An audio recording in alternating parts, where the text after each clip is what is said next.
Mischievous Kitties, Bird Cat. With the bright sunny days, different varieties of birds visited the feeder in the backyard. Owner came in and opened the windows in the sunroom. Jewel's eyes widened as the beautiful songs from the birds floated in at a louder volume. Jewel's eyes widened as the beautiful songs from the birds floated in at a louder volume. She put her front paws on the windowsill to watch the birds flying back and forth. She sniffed the air and suddenly realized that even the smells from the nearby flowers were coming inside. She could pick up some of the familiar scents of flowers that had been in pots. She smiled, happy that Owner did plant them. The tip of her tail twitched excitedly as she chittered when a bird landed in the bush just outside the window. It was a sparrow, but she didn't know if it was Fletcher. She heard Owner speak with an excited tone and gently pet her behind one ear and down to under her chin. She purred happily, but the bird flapped away, causing her ear to twitch, and her attention quickly turned back to the window. Owner's footsteps grew distant, but Jewel was still mesmerized by the sounds and smells of the outside. She was also hoping that she could see Fletcher again, but she didn't know what signal he would give her to identify himself. She was so preoccupied she didn't even hear Peaches jump on the windowsill of the other window in the sunroom. Peaches chittered, causing Jewel to jump. "Oh, hi, Peaches," Jewel said, startled. I didn't notice you." "Hi, Jewel," Peaches said flatly, not even looking at her. She just stared at the bushes, and then hissed when a sparrow landed in front of her. The sound startled Jewel again. "Peaches, he's just trying to find some berries," she said, a little uneasy. None of the other kitties knew about Fletcher, but even in that moment, Jewel couldn't be sure that it was even him. "There are plenty of other bushes around," Peaches said in a determined tone. Jewel decided that it might be a good idea to look elsewhere for an open window, one where she could enjoy the flowers in peace and maybe have a chance to chitter with Fletcher. She just didn't understand Peaches and was always a little uneasy around her when it was just the two of them in a room. The Gallagher was nice and all, very sweet and caring to Mr. Fluffles, but so intense and serious at other times. Jewel sometimes got the impression that she didn't enjoy many things, but Jewel wasn't going to let the calico put a dark cloud over her sunny day. So she went off in search of other open windows. Peaches did enjoy things. True, she didn't show it that often. She definitely wasn't enthusiastic about things she enjoyed like the other kitties. They would squeak and run in circles at times when about to participate in their enjoyable activity. Peaches was private about her enjoyment in certain activities, but this didn't mean she was cold. She loved cuddling with Mr. Fluffles for nice long naps. She loved wandering the house at night when the others were asleep. The quiet gave her a special feeling of safety. She also enjoyed watching the birds. She had been noticing a robin flying back and forth from a spot in the bushes just outside of this window for the last couple of weeks. She thought it was really strange until she saw a nest in the bushes. Nestled inside were 4 blue robin eggs. Peach's eyes grew wide as she stared at the nest, watching for any movement from the little blue eggs. She didn't see any. She also noticed that the parents seemed to stay away from the nest almost the whole day. This greatly concerned her.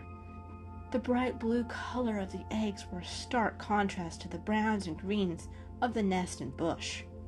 The nest might be an easy target for predators. This she would not let happen. If any other critter came near, she would chitter and hiss through the window to chase them off. This was sometimes made more difficult by the fact that the window pane muted most of the sound, so she would resort to jumping at the window. The sound of her claws scratching the glass, along with her body hitting the window, was usually enough to scare off even the most determined squirrel. She made sure to stay hidden when the robins returned, though, so they would feel safe and comfortable returning to the nest. It made her happy to see the mama robin nestle herself over the eggs every night. Today she would have to be extra careful with the window being open. It made chasing away other critters easier, but the parent robins would definitely hear her and maybe scent her. She watched over the nest for a little longer and then yawned. Her eyelids started to feel heavy, indicating that it was nap time. She turned and jumped to her favorite chair that was currently being warmed by the sun. After a couple of spins, she laid down into a tight ball with her fluffy tail covering her face. A light breeze blew through the window, lightly ruffling her long hair. She happily sighed and fell asleep. A few hours later, a high-pitched sound made her ears twitch, waking her up.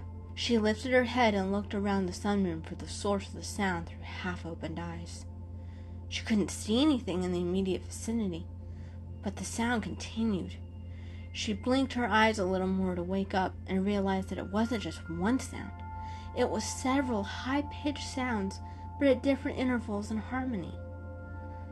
Her ear twitched again as she realized that it was coming from the window. What was that? She had never heard that sound before. Suddenly, she sat up as panic struck her. The nest! Was there a creature in the nest? She jumped onto the windowsill and looked down at the nest. For a moment, she didn't know what she was seeing.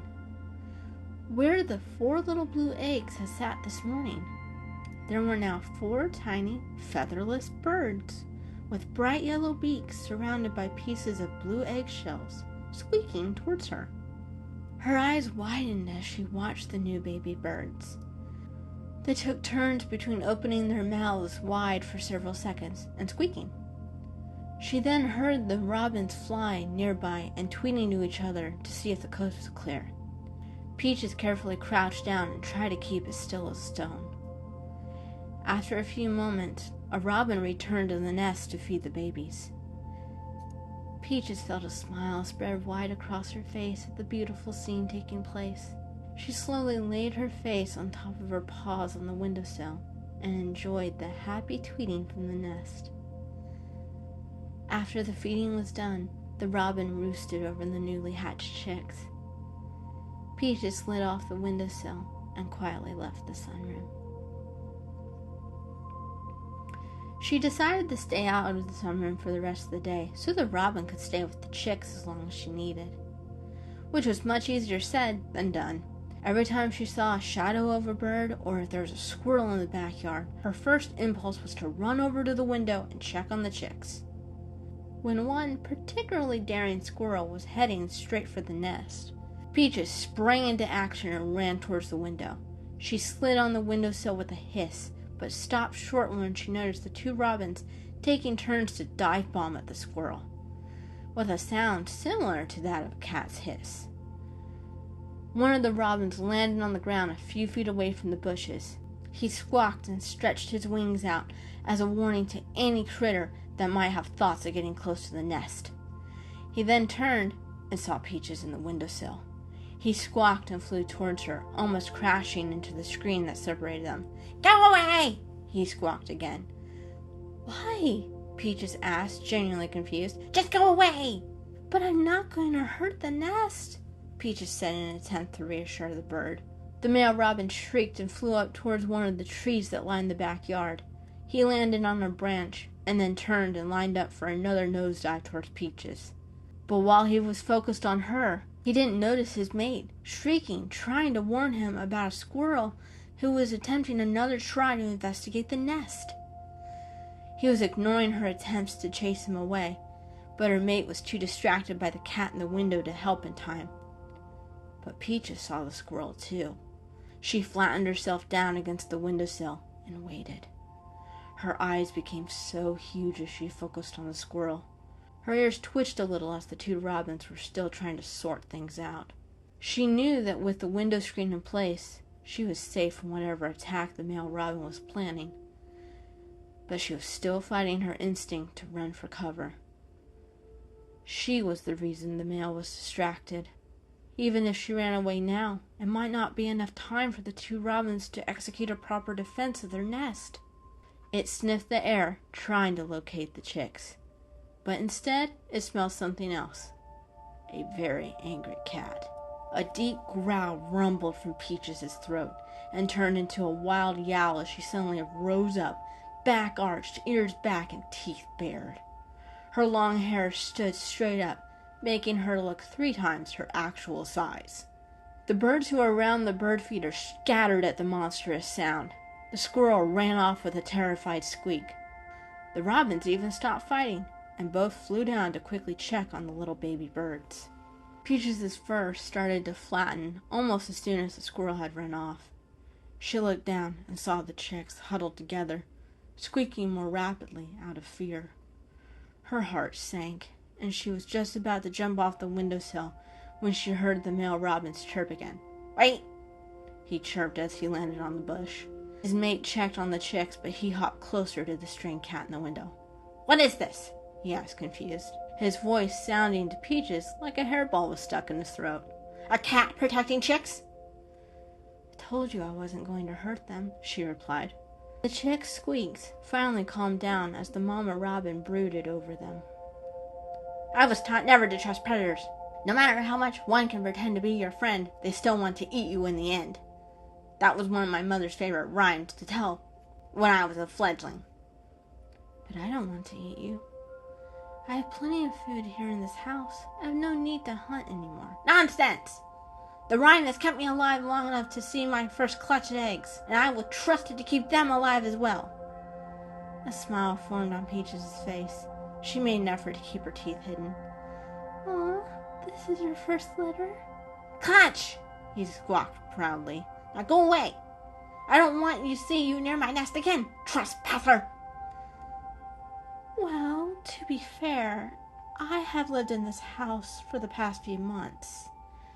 You built your nest here only 2 weeks ago. So, technically you are the trespasser." He stared at her dumbfounded. His beak slacked open a little and his eyes blinked. "I promise," Peaches began softly. "I won't touch your nest or harm your chicks." "Liar!" he squeaked. "Go away, away, away, away!" At that moment, Peaches lost patience.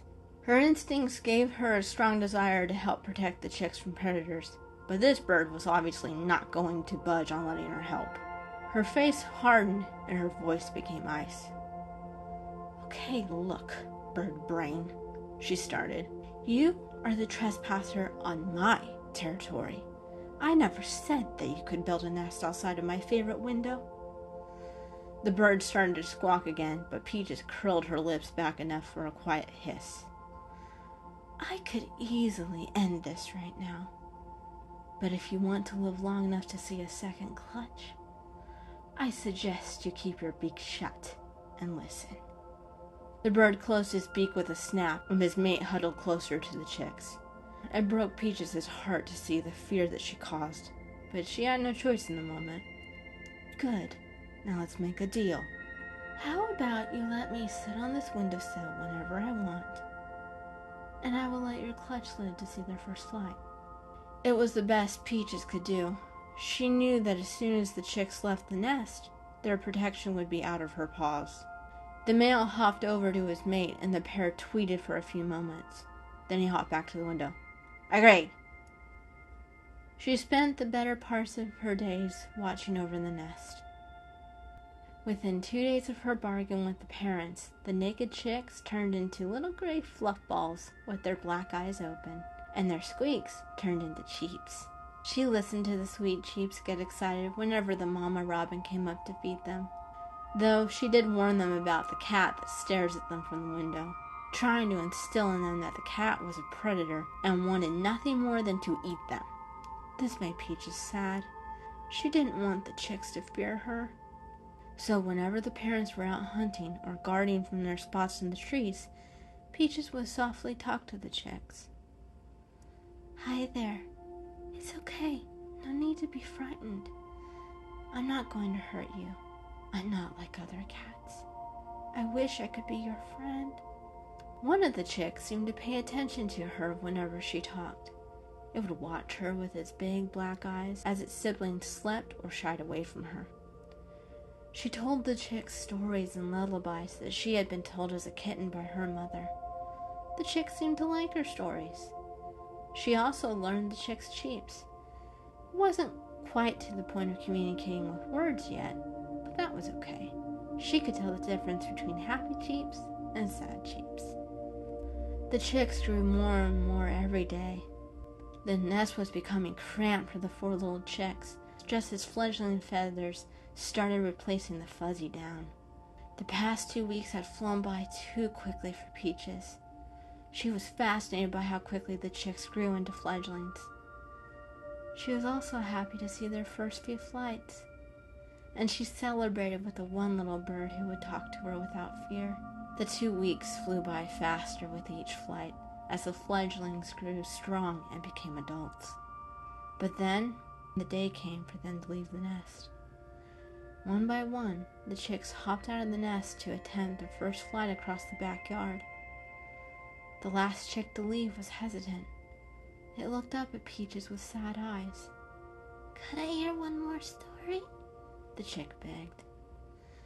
"I've already told them several times," she said, her heart breaking.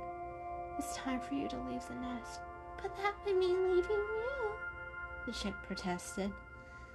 "I'll be here. You can always come back for a visit. The sky is so big, and you have so many adventures ahead of you." "Maybe when I visit, I'll have new stories to tell you," the chick said hopefully. "I look forward to it," she replied with a smile. A breeze blew around them, ruffling the chick's feathers, taking with it some down from the nest. The chick noticed the orange fur on Peach's cheeks, also ruffled in the wind. "Sundown," the chick said suddenly. "What?" Peaches asked, confused. "That's what I'm going to call you, especially when retelling your stories. Sundown. Because the fur on your cheeks is wispy like down feathers and is orange like a sunset." Peaches was taken aback. She had never told the chicks her name, and the parents had always referred to her as that cat in the window. It felt good to have a nickname. "But what do I call you?" she asked. "You can call me what my family calls me, Cat Song, because I sing to a cat with no fear." Overcome with emotion, Peaches wished she could hug the chick. She placed a paw on the screen. The chick hopped over and pressed his head against her paw. "I'll see you later, Sundown," he whispered. "Have a good flight, Cat Song," she whispered back. The chick then hopped to the edge of the bush, spread its wings, and flew across the backyard to the trees where the rest of the family waited for him. Peaches watched him go, her eyes filled with tears, and she whispered into the wind, "Be safe."